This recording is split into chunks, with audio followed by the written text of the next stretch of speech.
Ya está. Vamos iniciando para compartir pantalla, profesor.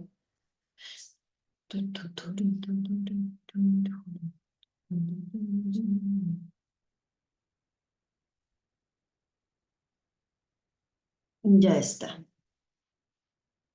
Entonces, vamos culminando ya este tema. Listo, vamos culminando ya este tema de lo que es el sistema circulatorio.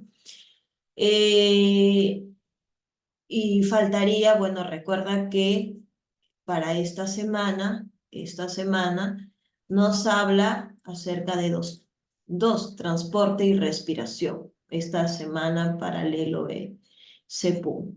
¿Ya, chicos? Entonces, nos falta todavía, vamos por la mitad de tema. Ya en la noche vamos a continuar. ¿Listo? Para que tengan completo y no nos atrasemos. Ya, jóvenes, vamos a tener en cuenta, por ejemplo, a nivel de la circulación fetal, vamos a observar que el feto recibe de su madre el aporte de sangre con oxígeno y nutrientes, y la sangre fetal realiza el intercambio nutritivo y de oxígeno con la sangre materna a nivel de placenta. Vamos a observar que de la placenta la sangre oxigenada parte de la vena umbilical. La sangre oxigenada, se supone que la vena tiene que tener sangre venosa, o sea, sangre pobre en oxígeno, pero en este caso son una de las excepciones. Y una de las excepciones es que de la placenta sale sangre oxigenada por medio de la vena y llega al hígado fetal. ¿Listo? Llega al hígado fetal. Una parte de la sangre se deriva por por el conducto de Arancio. ¿Listo? Por el conducto venoso o de Arancio. Vamos a observar que va hacia la vena cava inferior, pasa por la aurícula derecha y su mayor parte va a la aurícula izquierda a través del agujero botal. ¿Listo? A través del agujero botal. Eh, a través del agujero botal. ¿Listo? Hay que tener,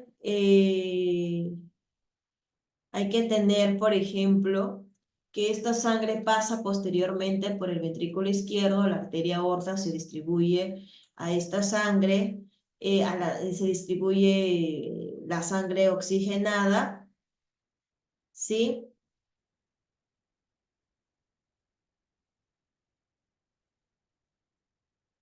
Sangre oxigenada.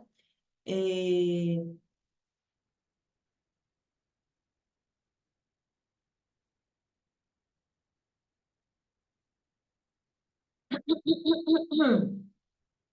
Sangre oxigenada. ¿Por qué? Como te había dicho antes que se corte, eh, te había dicho antes que se corte, te había mencionado que los bebés el,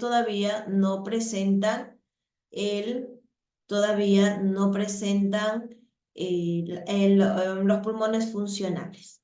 ¿Listo? Todavía no presentan los pulmones funcionales. Entonces, vamos a tener en cuenta, ¿listo? Vamos a tener en cuenta, por ejemplo, que esta sangre pasa posteriormente al ventrículo izquierdo, la arteria aorta y se distribuye por toda la sangre oxigenada de los tejidos. ¿Qué más vamos a observar? ¿Qué más vamos a tener en cuenta?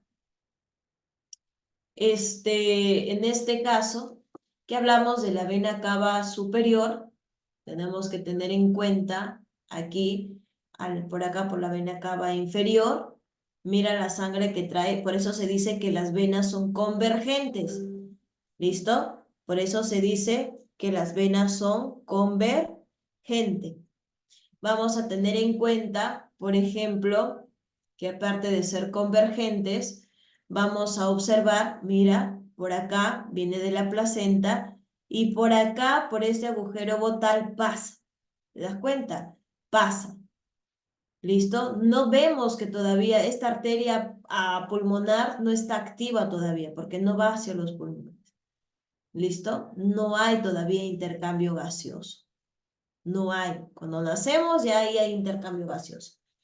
Hacia los pulmones, pasa por el agujero glotal de la aurícula izquierda, baja al ventrículo izquierdo y luego sale por la arteria aorta hacia todos los tejidos.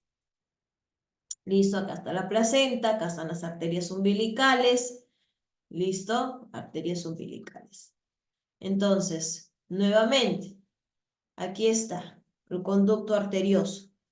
Vamos a encontrar, por ejemplo, ahí tenemos el conducto arterioso. Vamos a encontrar, por ejemplo, vamos a encontrar, por ejemplo, listo. Vamos a encontrar, por ejemplo, ojo, vamos a encontrar,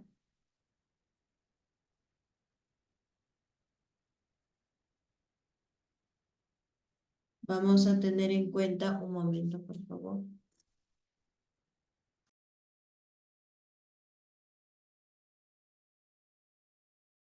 Ya, hay que tener en cuenta, ¿sí? Ya, ahora, así como hablamos del sistema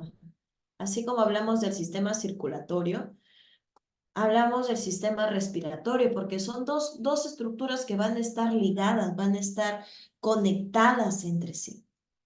¿Listo? Van a estar conectadas entre sí.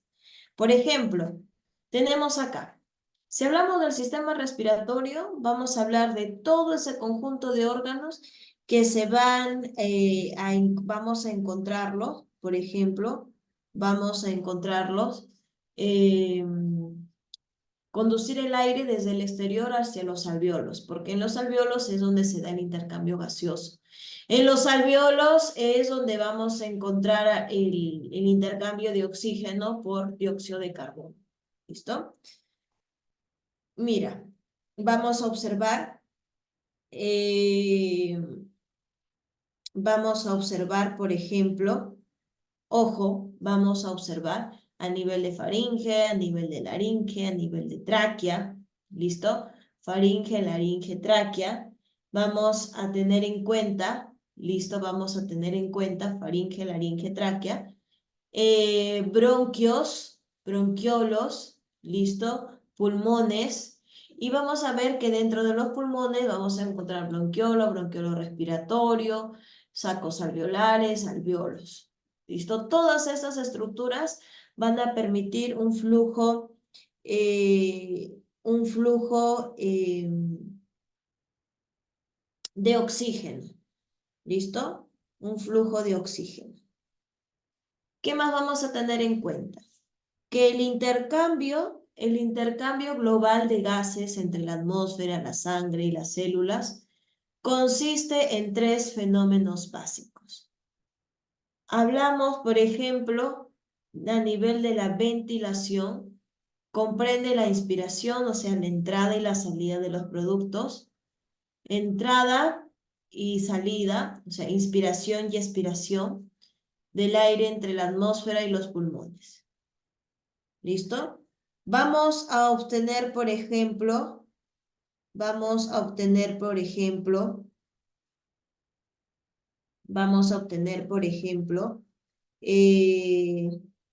lo siguiente. ¿Listo? Vamos a obtener, por ejemplo, que también hablamos de la respiración externa y respiración interna. Y si hablamos a nivel de la respiración externa, hablamos de un intercambio de gases entre los pulmones y la sangre. ¿Listo? Intercambio de gases entre los pulmones y la sangre. Y la respiración interna, hablamos, por ejemplo, del intercambio de gases entre sangre y células. ¿Listo? Te vuelvo a repetir. Hablamos de tres fenómenos básicos. Hablamos de ventilación, hablamos de respiración externa y hablamos, ¿listo? Hablamos de ventilación, respiración externa. Hablamos, por ejemplo, ¿listo? de ventilación, respiración externa, vamos a tener en cuenta, listo, vamos a tener en cuenta que, por ejemplo, la respiración externa es el intercambio de gases entre los pulmones y la sangre. Y la interna es entre la sangre y las células. La externa es entre los pulmones y la sangre, y la interna es entre la sangre y las células. ¿Listo? ¿Qué componentes hay? Está compuesto por los siguientes órganos: por vías respiratorias y por pulmones. ¿Listo? Por vías respiratorias y por pulmones. Vamos a tener en cuenta,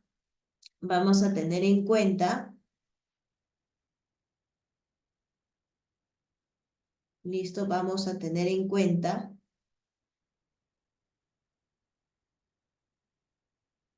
eh,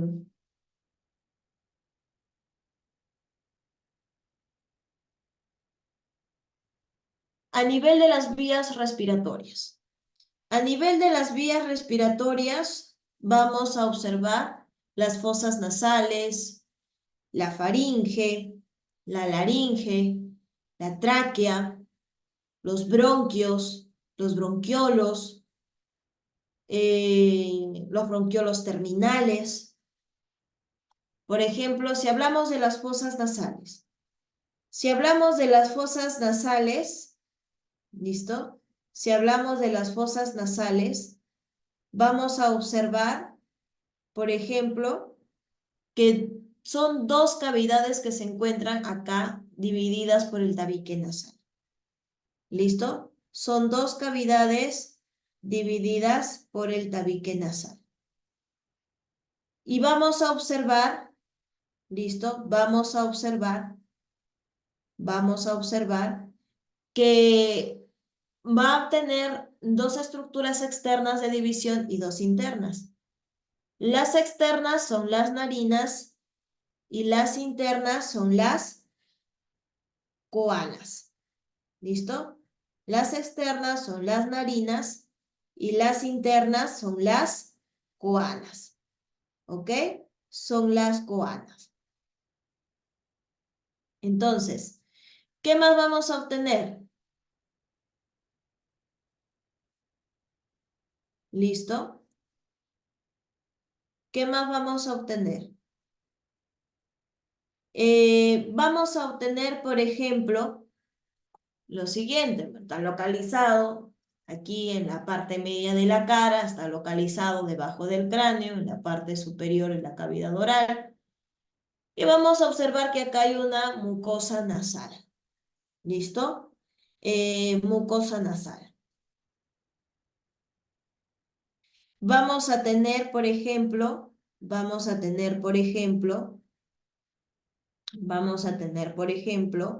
lo siguiente. ¿Listo? Vamos a tener, por ejemplo,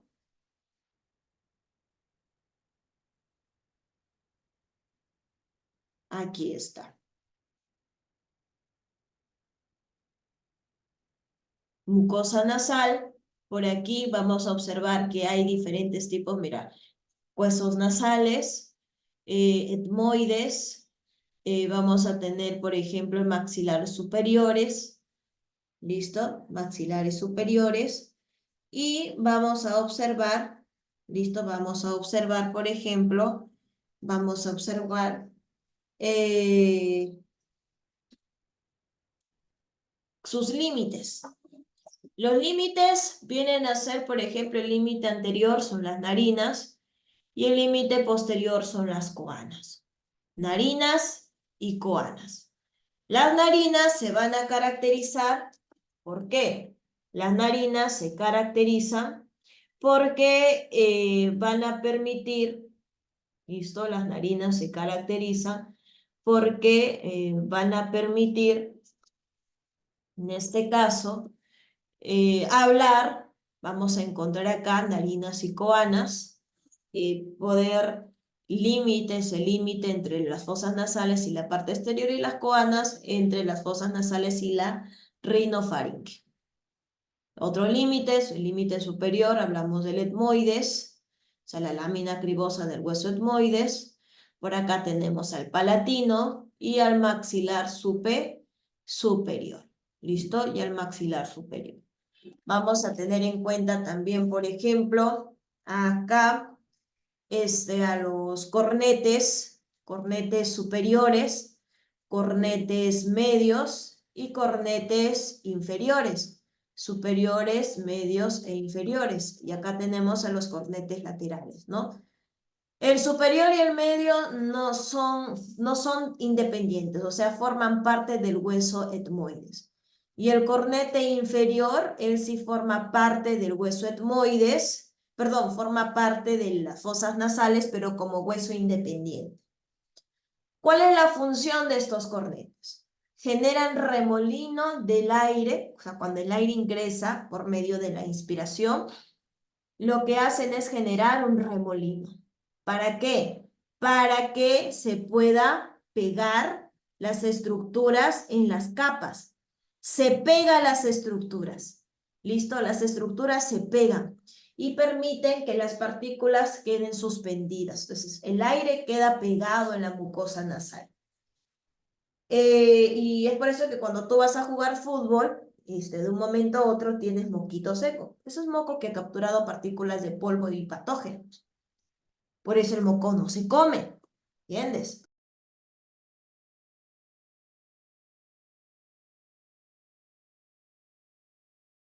Entonces, hay que tener en cuenta acá, nuevamente, sus límites, ¿listo? El límite, la lámina perpendicular, tenemos acá, por ejemplo, el límite medial, que está constituido por el tabique nasal, el cual está formado por una lámina perpendicular también del hueso etmoides y del hueso bone. Entonces ahí tenemos el cartílago cuadrangular del tabique nasal. Aquí están las regiones. En la región del vestíbulo nasal tenemos, por ejemplo, la región respiratoria y tenemos a la región olfatoria.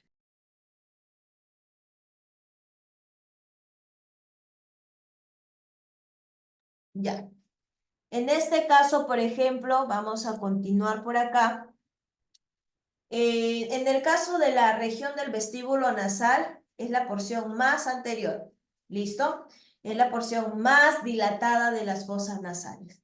Es la porción que está revestida por el epitelio estratificado plano no queratinizado. Entonces, aquí es donde vamos a encontrar glándulas sebáceas, glándulas sudoríparas, y vamos a encontrar ahí los pelitos, miren. Y estos pelitos se llaman vibrisas. ¿Listo? Estos pelitos se llaman vibrisas.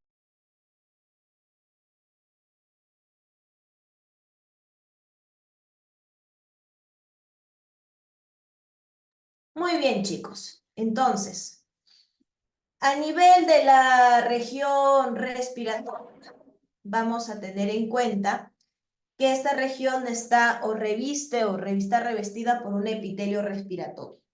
¿Listo? Y este epitelio respiratorio está formado por un epitelio pseudoestratificado, cilíndrico ciliado, con células caliciformes, o sea, son células secretoras de moco. ¿Listo? Son células que de este ha partido un epitelio denominado epitelio respiratorio. Y aquí tenemos el epitelio respiratorio, no te olvides, ahí están las células epiteliales y las células caliciformes.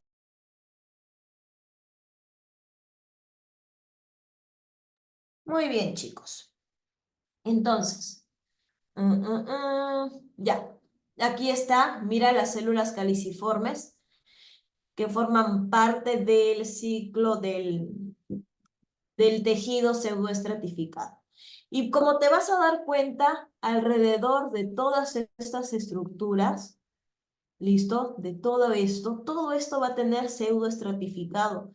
¿Por qué? Por la presencia de las células caliciformes. ¿Por qué? Porque va a capturar las partículas de polvo.